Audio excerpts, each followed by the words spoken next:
When a new black girl walked into school, no one expected she'd change everything in one lunch break. The bully who ruled the cafeteria thought she was weak, until the moment she made him cry on the floor. This is the story of Maya and the day calm turned into power. It was Maya's first day at Westfield High, a place where noise ruled and silence was seen as weakness. The cafeteria buzzed with chatter, laughter, and the clatter of trays, but as Maya stepped in, the noise seemed to fade just for a moment. She carried her tray carefully, eyes scanning the room for an empty seat. Her presence was quiet yet strong, the kind that made people turn and look without knowing why. She wore her neatly pressed uniform, her dark curls tied back simply, and there was a calm confidence about her that didn't fit the chaos of the room. Whispers followed her as she moved. "Who's the new girl?" someone murmured. "She looks too serious for this place," another snickered. Maya didn't react. She had learned long ago that the loudest voices were often the weakest ones. She spotted a small table near the window, slightly away from the crowd, and sat down alone. She placed her tray carefully, opened her water bottle, and began eating quietly. Across the room, Derek sat with his usual crowd of friends. He was the kind of boy who believed he owned the place, loud, arrogant, and always looking for someone new to mock. His friends called him King of the Cafeteria, a title he wore proudly. The moment he noticed Maya sitting alone, he leaned back in his chair with a grin. "Look at her," he said, pointing with his fork. "New girl thinks she's too good for us." His friends laughed, and one of them dared him. "Go on, man." "Welcome her to Westfield." Derek never missed a chance to show off. He stood, straightened his jacket, and swaggered toward Maya's table, his friends following behind like a pack of hyenas waiting for the show. The cafeteria grew quieter as they approached. Maya looked up briefly, noticing the group closing in, but went back to her food without fear or curiosity. Derek stopped beside her, towering over her shoulder. "Hey, new girl," he said, his voice laced with mock friendliness. "You lost or something?" His friends chuckled. Without looking up, Maya replied softly, "No, I'm fine right here." Her calm tone wasn't what Derek expected. He wanted her to be nervous, maybe stammer a little, but instead she sounded unbothered. That only made him smirk wider. "Fine right here, huh?" he repeated. "Then maybe you won't mind a little company." He leaned across the table, pretending to rest his hand, but his elbow deliberately hit her juice carton. It tipped over, spilling across her tray. The laughter that followed echoed around the room. Derek grinned, waiting for a reaction. But Maya didn't yell or glare. She simply reached for a napkin and began cleaning the mess, her movements slow and composed. The more calmly she acted, the more it irritated him. "Oh, come on," Derek said louder, trying to get a rise out of her. "You don't belong here, you know that? This isn't your kind of place." That word, belong, hung in the air, sharp as a knife. The cafeteria fell quiet, waiting to see what she'd do. Maya looked up at him for the first time, her eyes steady, her voice soft but clear. "I belong anywhere I choose to be." The way she said it silenced the room. Derek's smirk faltered. He wasn't used to being challenged, especially not by someone who didn't raise her voice. His friends shifted uncomfortably behind him, unsure whether to laugh or stay quiet. The confidence in her tone unsettled him. It wasn't defiance. It was something stronger, something grounded. For a second, Derek didn't know what to do. His pride told him to push harder. His ego couldn't handle the idea that this quiet girl might have just turned the tables on him without even trying. He stepped closer, lowering his voice but not his arrogance. "You've got a mouth on you, huh? Let's see how long that lasts." Maya looked at him once more, then simply turned back to her food, ignoring him entirely. That, more than anything, made him furious. The laughter he craved wasn't coming. The crowd wasn't cheering him on like before. They were watching, waiting. For the first time, Derek felt small in his own kingdom. He clenched his jaw, muttered something under his breath, and backed away, trying to act unbothered. But the damage was done, not to Maya, but to his pride. The whispers that followed this time weren't mocking her. They were whispering about him, about how the new girl didn't even flinch. Maya quietly gathered her tray, wiped the table, and finished her meal as if nothing had happened. She didn't know it yet, but this was just the beginning. In a place ruled by noise, she had spoken through silence, and that silence was about to echo louder than Derek's voice ever could. The tension in the cafeteria thickened like a storm ready to break. Derek sat back at his table, pretending to laugh, but his pride was wounded. He couldn't shake the memory of how Maya had looked him in the eye and said those words, "I belong anywhere I choose to be." It echoed in his head like an insult he couldn't forget. His friends teased him quietly, saying, "She got you good, man." That was enough to set him off. His smirk returned, but now there was venom behind it. He stood again, determined to make a scene, determined to show everyone that no one, especially a new girl, could embarrass him and walk away unscathed. Maya, unaware of the trouble brewing behind her, calmly finished her meal and prepared to stand up. But before she could move, Derek's heavy hand slammed down on the edge of her tray. The sudden motion sent her plate flying off the table, crashing onto the floor. The sound echoed across the cafeteria like a gunshot. Food splattered across the tiles, gasps followed immediately, and the chatter died down into stunned silence. Every student turned to watch. Derek grinned triumphantly. "Oops," he said mockingly. "Guess you're clumsy after all." His friends snickered, some pulling out their phones, ready to record whatever happened next. The humiliation hung in the air like thick smoke. But Maya didn't react. She didn't even look at him. Instead, she closed her eyes for a brief moment, inhaling deeply as if grounding herself, then exhaling slowly. Derek frowned, expecting her to yell, cry, or shove him back. But she didn't. That calm silence made him furious. "Pick it up," he said louder, pointing at the mess on the floor. "Go on, new girl. Clean it up. Or maybe you need a little lesson in how things work around here." Still no reaction. Maya's eyes opened, calm as still water. She didn't flinch, didn't rise to his challenge. She simply looked at him, and something about that quiet gaze made even the bystanders shift nervously. It was as if she could see straight through him, but Derek didn't care. He was too far gone in his need to prove dominance. He took a step forward, his voice dropping to a growl. "I said pick it up." And then, crossing the invisible line he should never have crossed, he grabbed her wrist, hard. His fingers dug into her skin, twisting cruelly. The crowd gasped again. A few students whispered, "He's gone too far," but no one stepped in. For a split second, Maya stood perfectly still. Her tray was gone, her food on the floor, and his grip tightening around her wrist. The humiliation was complete. At least, that's what Derek thought. But in that moment, something changed in her posture. Her shoulders straightened slightly, her eyes sharpened, and her breathing slowed. Then it happened. Maya's body moved with sudden, precise speed. Her wrist twisted effortlessly out of his grip, breaking free like a leaf caught in a sudden wind. Derek's eyes widened. Before he could even react, she pivoted, stepping to the side, using his forward momentum against him. In one clean, fluid motion, she shifted her weight, swept his balance, and sent him tumbling forward. The next second, the so-called king of the cafeteria was flat on the cold floor, face down, his arm pinned neatly behind his back. The entire cafeteria went silent. Not a single phone moved, not a whisper. The only sound was the faint clatter of a spoon falling somewhere in the distance. Dozens of students froze in disbelief. The loudest boy in school, taken down by the quietest girl, and she hadn't even broken a sweat.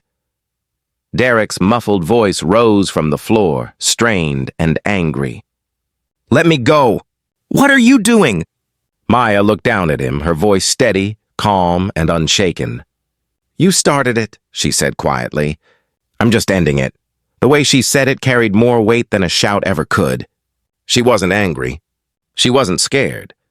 Her tone was calm, almost disappointed, as if this outcome was inevitable.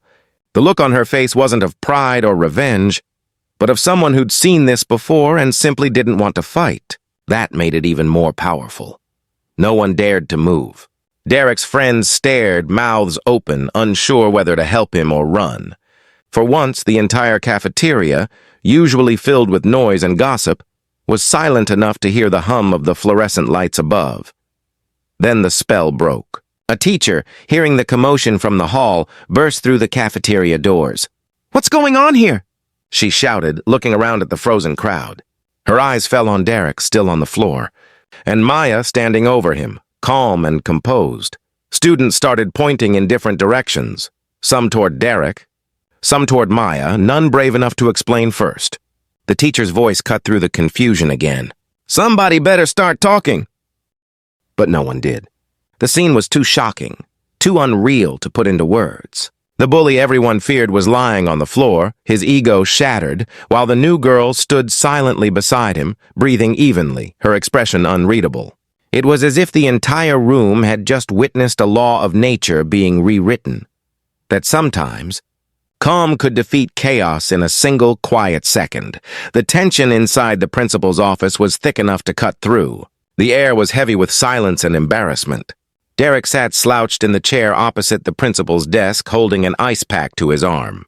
He exaggerated every wince, every breath, hoping his fake pain would earn him sympathy. His eyes darted toward Maya occasionally, trying to make her look guilty. "She attacked me for no reason," he said, his voice trembling just enough to sound convincing. "I was just trying to talk to her, and she flipped out." Across from him, Maya sat quietly. Her hands were folded neatly in her lap, her posture straight, her expression calm. There was no trace of anger or fear on her face. "That's not what happened," she said softly, her voice so even it almost unnerved the adults in the room. She didn't try to defend herself with emotion or excuses. She simply stated the truth. The principal, a middle-aged man with graying hair and weary eyes, sighed deeply. He had seen plenty of student fights before, but something about this one felt different. The cafeteria incident had already spread through the school like wildfire. Everyone was talking about the new girl who made Derek, the school's most notorious bully, hit the floor. Now it was time to find out what really happened. "We'll check the cameras," the principal said firmly, reaching for the intercom. A few minutes later, the security officer entered with a USB drive, plugging it into the monitor behind the desk. Derek's fake confidence began to falter. He shifted in his seat, his foot tapping nervously against the tile floor. Maya didn't move, her calm composure unbroken. The footage began to play. The cafeteria filled the screen, and the sequence unfolded exactly as it had happened. Derek's mocking grin, the spilled juice, the knocked-over tray, the moment he grabbed her wrist, and then, with perfect clarity, the clean, precise motion where Maya twisted out of his grip and brought him to the ground without hurting him. The sound in the office was limited to the faint hum of the computer. Nobody spoke. When the video ended, the principal leaned back slowly in his chair, his eyes fixed on Derek. "You assaulted another student," he said flatly. Maya, on the other hand, defended herself, and from what I can see, with remarkable restraint. Derek's mouth opened and closed like he was searching for the right excuse. "I didn't mean to," he started, but the principal raised a hand sharply. "Enough," he said. "You've been warned before about your behavior. This time, you're facing suspension." The words hit Derek like a slap. He turned red, his voice breaking. "But she made me look bad," he blurted out, and even he seemed to realize how weak that sounded. The teacher who had witnessed the end of the cafeteria incident stood by the wall, arms crossed. She looked from Derek to Maya, then said with a faint smile, "Maya, where did you learn to move like that?" Maya looked up, her voice gentle but steady. "My dad taught me martial arts," she said. "He always said strength means nothing if you lose your calm." The teacher nodded approvingly, and even the principal's stern expression softened a little. "Seems he taught you well," he said quietly. "You handled yourself better than most adults would in that situation." Derek slumped deeper into his chair, defeated. The ice pack in his hand now seemed ridiculous. The tears that filled his eyes this time weren't fake. His reputation, the power he had built through fear and cruelty, was crumbling before him. The principal called for the hall monitor, who stepped in and gestured for Derek to stand. With one last glare toward Maya, Derek was escorted out of the office, his footsteps echoing down the hall. Outside, a crowd of curious students had gathered. They whispered to one another as Derek passed by, no longer with admiration or laughter, but with disbelief. The king of the cafeteria had been dethroned. not by a louder voice, but by quiet strength. Some students even chuckled under their breath, shaking their heads. For once, the laughter wasn't directed at the victim. Inside the office, Maya sat still for a moment longer. The principal leaned forward. "You'll have no punishment," he said kindly. "You defended yourself. And I have to say, you did it with remarkable control. You're welcome at this school, Maya. Don't let anyone make you feel otherwise." She nodded, offering a small smile. "Thank you, sir." As she left the office, the halls seemed quieter than usual. Students stepped aside as she passed, not out of fear but respect. Whispers followed her again, but they were different now. "That's her," someone said. "The new girl who took down Derek." Another voice added softly. "She didn't even lose her cool." Maya didn't respond. She simply walked with the same calm grace she had shown since the morning, her head held high. Behind her, Derek sat in detention, his pride shattered, his legend rewritten. For the first time, everyone at Westfield High learned that true power didn't come from intimidation. It came from control. And Maya, the quiet new girl, had just proven that silence can speak louder than shouting ever could. The afternoon sun slanted through the cafeteria windows, painting long shadows across the floor. The noise was the same. Students laughing, trays clattering, conversations bouncing off the walls, but something about the air felt different. When Maya walked in, the same quiet calm in her step, the same composed look on her face, heads turned again. But this time the looks weren't mocking or curious. They were filled with quiet admiration. The new girl, who everyone had underestimated that morning, was now the one everyone was whispering about. She didn't look around or act proud. She simply carried her tray just like before and walked to the same table near the window as if nothing had changed. She sat down, unbothered by the eyes on her.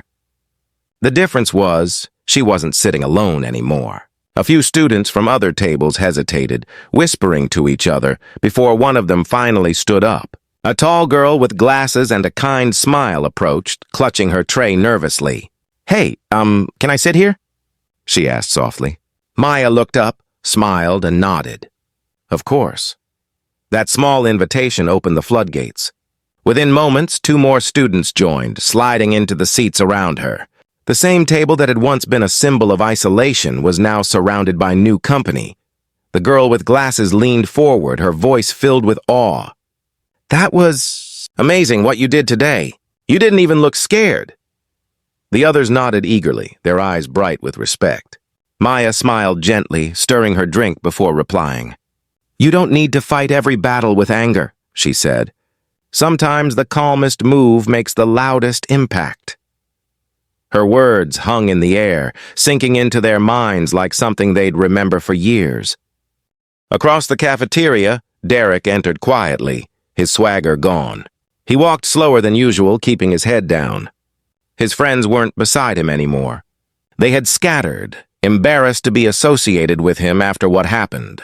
He held his lunch tray with trembling hands, avoiding everyone's eyes. For the first time in a long time, Derek wasn't the center of attention out of admiration. He was the subject of whispered pity. He had ruled through fear, but now that fear had turned on him. As he moved through the aisle, he caught sight of Maya sitting at her table. For a moment, he froze. The same table where he had once stood above her, mocking her, was now where she sat surrounded by new friends. His face flushed with shame. The room seemed smaller, the voices quieter, as if the world itself was reminding him of what he had done. Slowly he walked over, setting his tray down beside her table. The chatter around them softened to silence again. Everyone watched. He cleared his throat awkwardly, his voice low. "Hey, Maya." She looked up at him, calm as ever. His words stumbled out. "I'm sorry. For everything. I shouldn't have done what I did." His voice cracked slightly, and it was clear the apology came not from pride, but from genuine regret. Maya studied his face for a moment. There was no anger in her eyes, no smugness, just quiet understanding. Finally, she nodded once and said softly, "Apology accepted. Just remember, don't mistake kindness for weakness." Her tone wasn't cold or forgiving in haste. It was balanced, like she was teaching him something he should have learned long ago. Derek nodded silently, unable to meet her eyes, and walked away, sitting by himself in a corner. For the rest of the lunch period, the cafeteria felt peaceful in a way it hadn't before. Students talked in low tones, not about drama or gossip, but about what had happened and what it meant. It was as if the entire school had learned something without being lectured. Maya continued eating, smiling occasionally at the jokes around her, her calm presence grounding the space. By the time the bell rang, she stood, placed her tray neatly on the rack, and walked out. As she passed through the door, several students nodded to her in quiet respect. No one dared to call her new girl anymore. She was simply Maya, the girl who had shown them that power didn't have to be loud. Outside, the wind carried the last sounds of the lunch crowd fading away. The camera lingered on Maya's calm face as she walked down the hall, sunlight catching in her hair. There was peace in her stride, not pride. She didn't look back because she didn't need to. She had made her point without shouting, without cruelty, just strength, grace, and control. In the closing moments, the narrator's voice returned, steady and reflective. Sometimes the loudest people are the weakest ones. Real power doesn't come from anger, it comes from calm, control, and courage. Maya had proved that day that silence could be stronger than noise, and kindness sharper than any insult. As the camera faded to black, her final words echoed once more in the viewers' minds. Don't mistake kindness for weakness. It wasn't just a warning, it was a lesson. One that everyone at Westfield High, especially Derek, would never forget. Because true strength isn't about how hard you hit back. It's about how calm you stay when the world tries to break you. And that day, Maya showed them all what real power looked like. Not chaos, not revenge, but peace that couldn't be shaken.